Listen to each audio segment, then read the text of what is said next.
भगवान शिव के भक्तों की कोई कमी नहीं है। भगवान शिव के भक्त उन्हें खुश करने के लिए कई तरह की चीजें चढ़ाते हैं, जिनमें से धतूरा भी एक है। धतूरा और उसके फूल भगवान शिव को बहुत ही प्रिय हैं। लेकिन जब धतूरे को यूज करने की बात आती है तो हम कहते हैं जहर है। दोस्तों, मैं आपको बता दूं कि धतूरे को चाहे आयुर्वेद में विष की श्रेणी में रखा गया है, लेकिन इसे औषधि भी कहा गया है। धतूरा एक ऐसी चीज है जिसे सही ढंग से इस्तेमाल करने पर आपके बालों का झड़ना रुक सकता है। भयंकर से भयंकर गठिया यानी कि अर्थराइटिस की प्रॉब्लम से आराम मिल सकता है।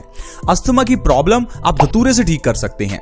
और भी ढेरों ऐसी प्रॉब्लम्स हैं जो सिर्फ और सिर्फ धतूरे से ठीक हो सकती हैं, लेकिन इसके बारे में आप जानते ही नहीं होंगे। तो आइए जानते हैं धतूरे का इस्तेमाल किस ढंग से करें ताकि बीमारियों को जड़ से खत्म किया जा सके। दोस्तों, मैं आपको एक चीज बता दूं कि धतूरा एक तरह से विष होता है। अगर इसे सही ढंग से इस्तेमाल ना किया जाए तो ये आपके लिए घातक भी हो सकता है। इसलिए बिना सोचे समझे और बिना अच्छी तरह से जाने आप धतूरे का इस्तेमाल बिल्कुल ना करें। आइए जानते हैं बालों को झड़ने से रोकने के लिए इस्तेमाल कैसे करें। दोस्तों, अगर आपके बाल झड़ते हैं तो आप कई तरह के शैम्पू, सीरम, काफी कुछ लगाकर देख चुके होंगे, लेकिन बालों का झड़ना नहीं रुक पा रहा। आप क्या कीजिए, अगर आपको गंजापन तक आ चुका है, आपके बाल बिल्कुल ही झड़ चुके हैं, तो आप धतूरे का रस निकाल लीजिए। धतूरे के रस को अपने बालों की जड़ों में लगाइए। हफ्ते में 2 दिन और 1 महीना ऐसा करने से आपके गंजे सिर पर भी बाल आ सकते हैं। दोस्तों, इतना बढ़िया ये नुस्खा है, आयुर्वेदिक नुस्खा है, आप इसको जरूर ट्राई करके देखें। आपके झड़ते हुए बाल 15 से 20 दिनों में झड़ना बंद हो जाएंगे और 1 महीने में तो गंजे सिर पर भी बाल उगने शुरू हो जाते हैं। दोस्तों, आप इस नुस्खे को जरूर अप्लाई करें। अब बात करते हैं गठिया की प्रॉब्लम की। गठिया यानी कि अर्थराइटिस, जिसमें जॉइंट पेन बहुत ज्यादा होता है, आपको चलना फिरना मुश्किल हो जाता है। कुछ लोग तो ऐसे हैं जिनको करवट लेना तक मुश्किल हो जाता है। दोस्तों, गठिया की प्रॉब्लम से छुटकारा पाने के लिए धतूरे के बीजों के तेल से आपको मालिश करनी है। अगर आप धतूरे के बीजों के तेल से मालिश करते हैं तो इससे आपके गठिया की प्रॉब्लम 1 से 2 महीने में जड़ से खत्म हो जाएगी। अब किसी को अगर भयंकर से भयंकर गठिया है, या आपके जोड़ों में, आपके घुटनों में बहुत दर्द रहता है, आपसे चल फिर नहीं पा रहे हैं, आपको चलने में दिक्कत आती है, आप एक बार जरूर धतूरे के बीजों के तेल का मालिश करके देखें। आपको इससे बहुत ज्यादा फायदा मिलेगा। इसके अलावा दोस्तों, अगर आप अस्थमा के मरीज हैं, अस्थमा की प्रॉब्लम में सांस लेने में बहुत दिक्कत आती है। आजकल के पोल्यूशन के कारण और हमारी इम्यूनिटी कम होने के कारण अस्थमा की प्रॉब्लम हो जाती है। आपको अस्थमा की प्रॉब्लम के लिए धतूरे की भस्म यानी कि उसकी राख का आधा ग्राम और उसको शहद में मिलाकर सुबह खाली पेट लेना है। आधे ग्राम से ज्यादा बिल्कुल भी नहीं लेना। आपको सिर्फ और सिर्फ धतूरे की जो राख है उसका आधा ग्राम और बीच में 1 चम्मच शहद का मिलाकर उसे सुबह खाली पेट लेना है। ऐसा लगातार 1 महीना करने से अस्थमा की प्रॉब्लम जड़ से खत्म हो जाती है। अगर आपको पिछले 1 साल, 2 साल, यहाँ की 10 साल से अगर आपको ये प्रॉब्लम है तो वो भी आपकी ठीक हो जाएगी। प्लीज आप इस चीज को जरूर ट्राई करें। अगली चीज है दोस्तों, दाद, खाज, खुजली को ठीक करने के लिए।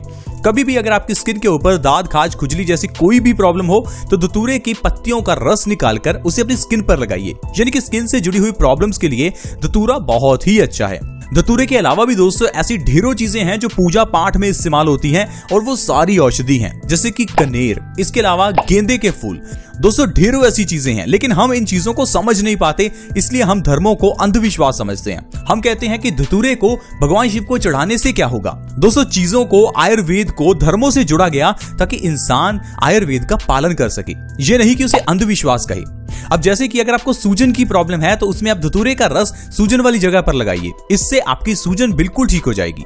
अब आप ही सोचिए, जब धतूरा आपके लिए इतना फायदा कर सकता है तो ये पूजनीय ही हुआ। इसके अलावा दोस्तों, इनफर्टिलिटी की प्रॉब्लम में भी ये बहुत फायदा करता है। मेल्स में इनफर्टिलिटी होने पर आपको धतूरे के बीज के तेल से मालिश करनी है। ऐसा करने से आपके शरीर में ताकत आएगी और इनफर्टिलिटी की प्रॉब्लम दूर हो जाएगी। दोस्तों, हमें कहा जाता है कि खाली पेट ही मंदिर जाना चाहिए, नंगे पांव ही मंदिर जाना चाहिए। क्या आपने कभी सोचा कि ऐसा क्यों कहा जाता है? खाली पेट मंदिर जाने का मकसद क्या है? दोस्तों, खाली पेट मंदिर जाने पर जब मंदिर में आपको चरणामृत मिलता है, आपको लौंग, इलायची का प्रसाद मिलता है, ये सारा प्रसाद खाली पेट खाने से बॉडी स्वस्थ रहती है। इसीलिए कहा जाता है कि खाली पेट जाना चाहिए। खाली पेट जब आप लौंग खाते हैं तो ये आपकी बॉडी को फायदा करती है। खाली पेट जब आप चरणामृत लेते हैं तो वो आपको फायदा करता है। क्योंकि दोस्तों, आपने देखा होगा चरणामृत को तांबे के बर्तन में रखा जाता है। चरणामृत में तुलसी का पत्ता डाला जाता है इसीलिए दोस्तों चरणामृत को अमृत कहा जाता है। आप ये मत समझे कि चरणामृत लेने से होगा क्या। ये जो आपको थोड़ा सा चरणामृत सुबह खाली पेट दिया जाता है, ये हमारी तकरीबन 20 से 25 बीमारियों को ठीक करता है। आप बस धर्मों को अपनाएं, उन्हें अंधविश्वास ना माने। अगर आपको कहा जाता है कि आपको इस पेड़ की पूजा करनी है, आपको गाय की पूजा करनी है या आपको धरती की पूजा करनी है, इसके पीछे का कोई मकसद है। सूर्य की पूजा करने का, सूर्य को जल चढ़ाने का भी मकसद है। जब आप सूर्य को जल चढ़ाते हैं तो उस समय जब आपकी आंखों में सूर्य की रोशनी जाती है तो ये आंखों की रोशनी बढ़ाती है, क्योंकि सुबह के समय जब हमें जल देना होता है उस समय सूर्य की रोशनी आंखों के लिए बहुत ही अच्छी होती है। और जब आप पानी के अंदर से सूर्य को देखते हैं तो पानी के अंदर से निकली हुई जो सूर्य की किरणें हैं वो आंखों के लिए बहुत अच्छी होती हैं। इसी तरह से दोस्तों सैकड़ों ऐसी धार्मिक प्रथाएं हैं जो हमारे लिए अच्छी हैं। जैसे कहा जाता है कि आपको नदी में सिक्का फेंकना चाहिए। नदी में सिक्का फेंकने से हमारी इच्छा पूरी होती है। क्या आपको पता है कि नदी में सिक्के का ये कॉन्सेप्ट क्या है?